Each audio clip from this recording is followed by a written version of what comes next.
નમસ્કાર વિદ્યાર્થી મિત્રો, શ્રી જ્ઞાનજ્યોત વિદ્યાલય પાસોદરાના આ ડિજિટલ પ્લેટફોર્મ ઉપર આપ સૌનું હાર્દિક સ્વાગત છે. આજે આપણે ધોરણ 6 નો વિષય ઇંગ્લિશનું યુનિટ બીજું 2 મો 6 ની એક્ટિવિટીઝ 2 વિશે ભણીશું. તો ચાલો આગળ જોઈએ.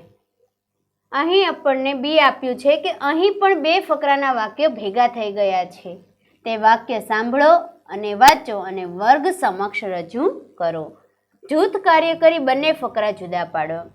આપણે આગળ એક્ટિવિટીઝ 2માં એ જોયું, એમાં પણ બે પેરેગ્રાફ ભેગા હતા જે તહેવારો હતા, ક્રિસમસ અને દિવાળી. તો આપણે એમના પેરેગ્રાફ જે રીતે અલગ પાડ્યા છે એ જ રીતે હવે આમાં પણ બે જે તહેવારો છે તેમના ફકરા છે તે ભેગા થઈ ગયા છે. તો એમને આપણે વાંચી અને એમને અલગ કરીશું અને અલગ અલગ લખીશું.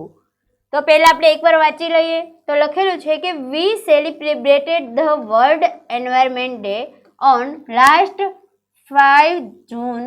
We are celebrating English Day today. Rina and Rashmi are decorating the classroom. We invited our SMC members. Our principal welcomed the members. Bhanu is talking with a student of first standard in English. The students of first standard are smiling at him.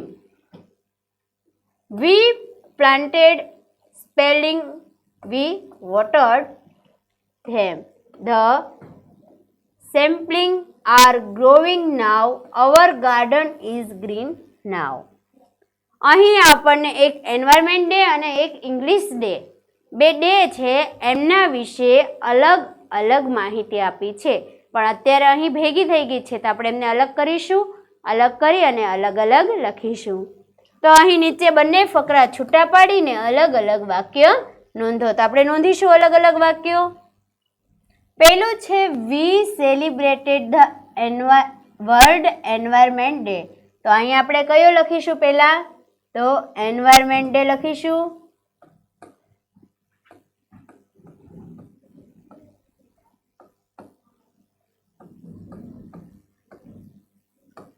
અને બીજું બનાવીશું કયું છે? તો કે વી are celebrating English day. તો અહીંયા લખીશું ઇંગ્લિશ ડે.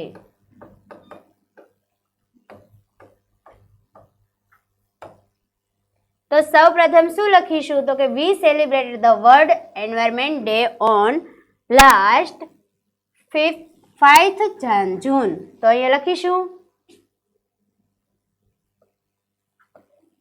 વી celebrated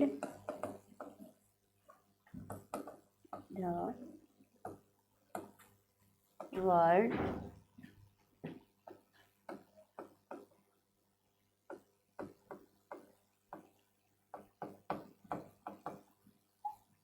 day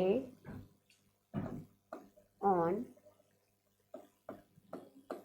last 5 June. સામે લખીશું we are celebrating English day today. તો લખીશું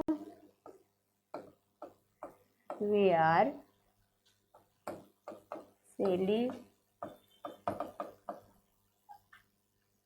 સેલિબ્રેટિંગ ઇંગ્લિશ ડે ટુડે. એના પછી છે Reena and Rashmi are decorating the classroom. તો શેમાં આવશે? તો ઇંગ્લિશ ડેમાં આવશે. તો લખીશું Reena and Rashmi are decorating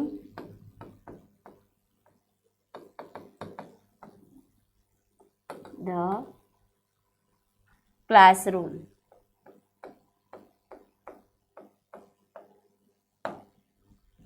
એના પછી છે we invited our SMC members. SMC members ક્યાં આવશે? તો અહીંયા આવશે. લખીશું we invited our SMC members. પછી છે our principal welcome the members. તો એ ક્યાં આવશે? અહીંયા જ આવશે. તો લખીશું અવર પ્રિન્સિપલ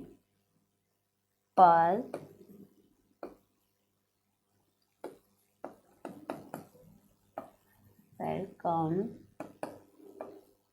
ધ મેમ્બર્સ. એના પછી છે Bhanu is talking with a student of first standard in English. તો એ ક્યાં આવશે? અહીંયા આવશે. લખીશું Bhanu is talking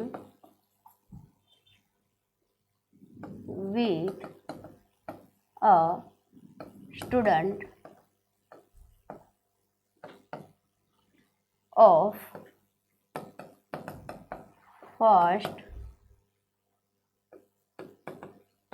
standard in English. એના પછી છે the student of the first standard are smiling at him. તો લખીશું the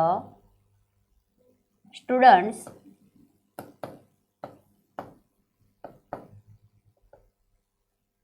of first standard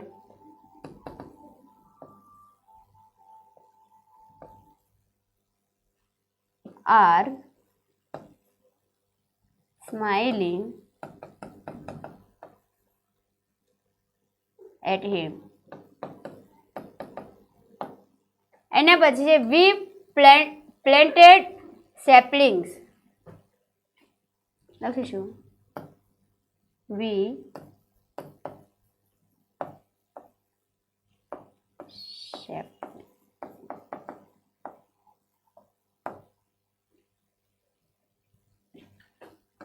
watered them.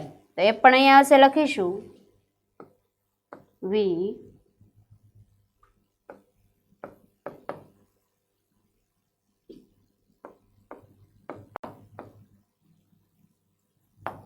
એના પછી છે the sapling are growing now.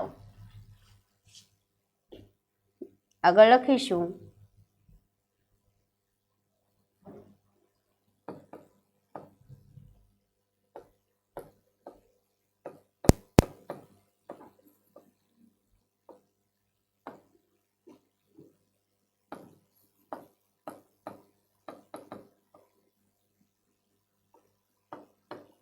અને એના પછી છે અવર ગાર્ડન ઇઝ ગ્રીન નાવ. તો લખીશું અહીંયા તો અવર ગાર્ડન ઇઝ ગ્રીન નાવ. તો વિદ્યાર્થી મિત્રો હવે આપણે આગળ જોઈશું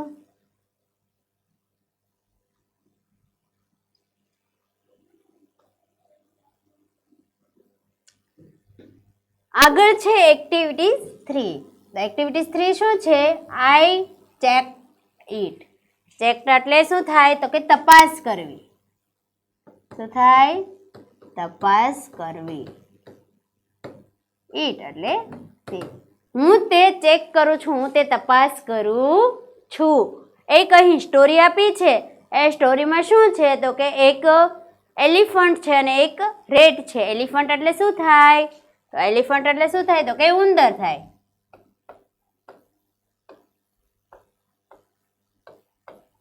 એલિફન્ટ એટલે શું થાય? તો કે હાથી. અને રેટ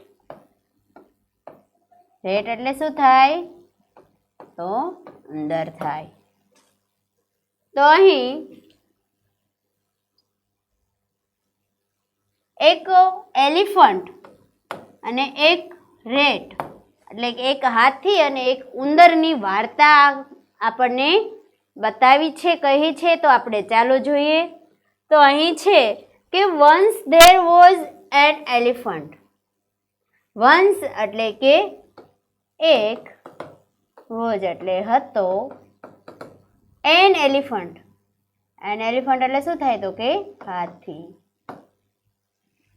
તો તમને ખબર જ હશે વિદ્યાર્થી મિત્રો કે એન કેમ હાથીની આગળ આ એલિફન્ટની આગળ એન કેમ લાગ્યું, તમને ખબર છે?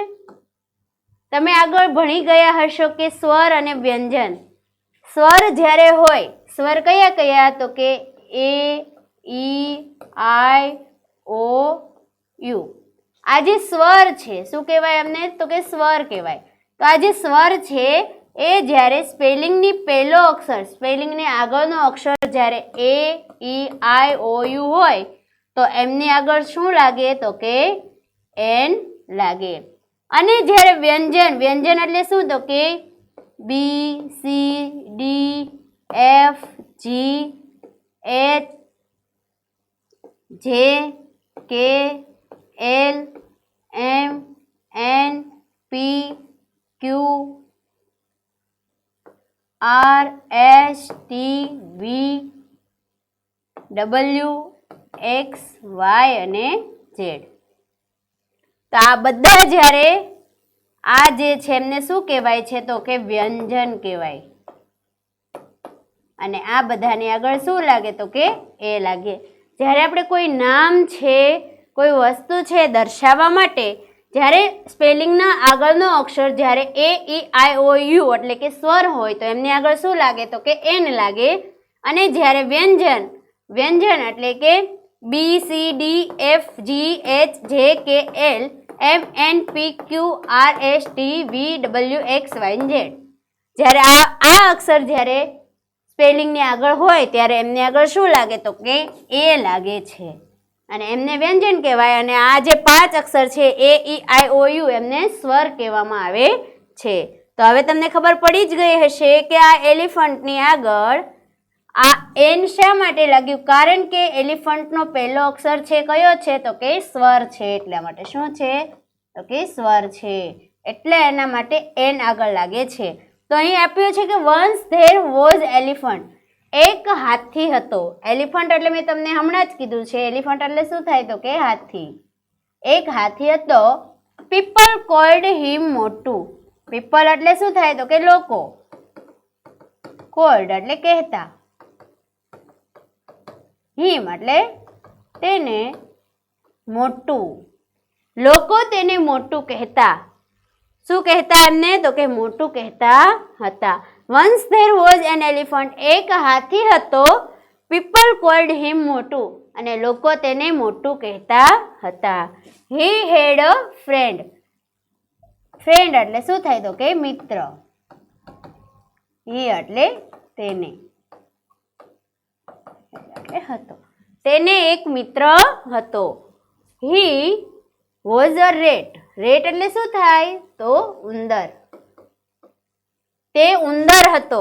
તેને એક મિત્ર હતો. તે કોણ હતો? તો કે હી વોઝ અ રેટ એટલે કે તે ઉંદર હતો. હિઝ નેમ વોઝ છોટું. અને તેનું નામ શું હતું? તો કે તેમનું નામ હતું છોટું. બોથ છોટું એન્ડ મોટું લવ સ્વિમિંગ. સ્વિમિંગ એટલે શું થાય? તો કે તરવું. છોટું અને મોટું છે એમને તરવું ખૂબ જ ગમતું હતું. તો વિદ્યાર્થી મિત્રો, આ સ્ટોરી આપણે આવતા લેક્ચરની અંદર જોઈશું. અત્યારે આ લેક્ચરને હું વિરામ આપું છું. ફરી મળીશું આવતા લેક્ચરમાં. આભાર.